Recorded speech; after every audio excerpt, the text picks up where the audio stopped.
Hello friends, നിശാഗന്ധിയുടെ നല്ലൊരു വീഡിയോയിലേക്ക് ഏവർക്കും സ്വാഗതം. നമ്മൾ വീണ്ടും വന്നിരിക്കുന്നത് ഒരു ഡെൻഡ്രോബിയം സീഡ്ലിങ്സിൻ്റെ കോംബോയും സെയിലും കാര്യങ്ങളൊക്കെ ആയിട്ടാണ് കേട്ടോ. നമ്മൾ ഒരാഴ്ചയായി ഇപ്പോൾ സീഡ്ലിങ്സിൻ്റെ സെയിൽ നടന്നുകൊണ്ടിരിക്കുന്നു. നമ്മുടെ ഈ സെയിം സീഡ്ലിങ്സ് വിറ്റ് തീർത്തിരുന്നു കേട്ടോ. അപ്പോൾ അത് കഴിഞ്ഞിട്ട് നമുക്ക് വീണ്ടും എൻക്വയറി വരുന്നതിൻ്റെ അടിസ്ഥാനത്തിലാണ് നമ്മൾ രണ്ടാമതും സെയിം വെറൈറ്റീസ് തന്നെ ഈ ആഴ്ച ഇറക്കിയിട്ടുള്ളത്. അപ്പോൾ ആവശ്യക്കാരുണ്ടെങ്കിൽ നമ്മുടെ വാട്സപ്പ് നമ്പർ എടുക്കുക, ഒന്ന് കോൺടാക്റ്റ് ചെയ്യുക കേട്ടോ. നമ്മൾ എല്ലാ പ്ലാൻസും വിത്ത് ടാഗോട് കൂടിയിട്ടാണ് അയച്ചു തരുന്നത്. അപ്പോൾ ഇനി പുതിയതായിട്ട് നമ്മുടെ വീഡിയോ കാണുന്നവരിലേക്കും കൂടിയാണ് ഇത്തരം കാര്യങ്ങൾ നമ്മൾ ഷെയർ ചെയ്തു തരുന്നത്. ഒരു ദിവസം ബോക്സിനുള്ളിൽ ഇരുന്നിട്ടാണ് കേട്ടോ നിങ്ങളുടെ എല്ലാവരുടെയും കൈകളിലേക്ക് ചെടികൾ എത്തുന്നത്. അപ്പോൾ അത്തരം ചെടികൾ കയ്യിലെത്തിക്കഴിയുമ്പോൾ നിങ്ങളൊന്ന് നല്ല രീതിയിൽ ഒരു 5 മിനിറ്റെങ്കിലും ഈ ചെടി വെള്ളത്തിൽ മുങ്ങിക്കിടക്കാവുന്ന രീതിയിൽ ഇട്ട് വയ്ക്കുക.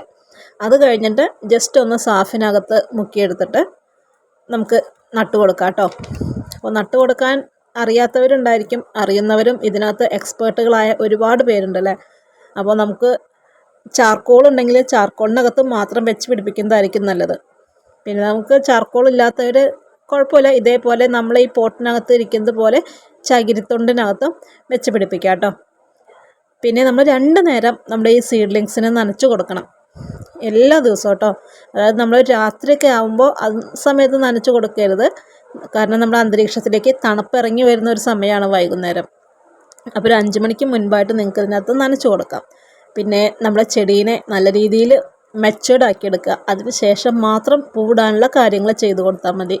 നമ്മൾ ഡെൻഡ്രോബിയത്തിൻ്റെ ഓരോരോ വീഡിയോസും അപ്ലോഡ് ചെയ്യുന്നുണ്ട്, എങ്ങനെ നമുക്ക് ഓരോ ചെടികളെയും മെച്ചേർഡ് ആക്കി എടുക്കാം എന്നുള്ളത്.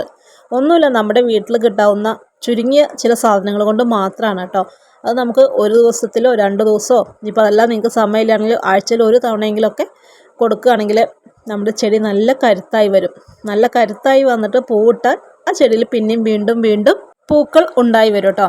കൂടാതെ ചില ചെടികളിൽ 3-4 കിക്കീസൊക്കെ ഉണ്ട് കേട്ടോ. അപ്പോൾ അതൊന്നും കയ്യിൽ കെട്ടിയ വഴിക്ക് തന്നെ ആരും റീപ്പോർട്ട് ചെയ്യുന്ന സമയത്ത് പറിച്ച് മാറ്റി നട്ട് വയ്ക്കരുതേ. നമ്മൾ ഈ ചെടി പിടിച്ച് നല്ല സെറ്റായിട്ട് വന്നതിന് ശേഷം മാത്രം പുതിയതായിട്ട് വരുന്ന കിക്കീസ് പറിച്ച് നടാം കേട്ടോ. അപ്പോൾ ഈ കാണുന്ന വെറൈറ്റീസ് എല്ലാം സ്വന്തമാക്കാൻ ആഗ്രഹിക്കുന്നവർ നമ്മുടെ വാട്സപ്പിനകത്ത് ഒന്ന് മെസ്സേജ് അയച്ചോളൂ. അപ്പോൾ ഇതൊക്കെയാണ് കേട്ടോ നമ്മുടെ രണ്ടാമത്തെ ട്രിപ്പിൽ വരുന്ന സെയിം സീഡ്ലിങ്സ് തന്നെ സെയിൽ കേട്ടോ. അപ്പോൾ പുതിയ സീഡ്ലിങ്സുമായിട്ട് നമ്മൾ വീണ്ടും വരും. മറ്റു നല്ലൊരു വീഡിയോയുമായിട്ട് വീണ്ടും കാണാം.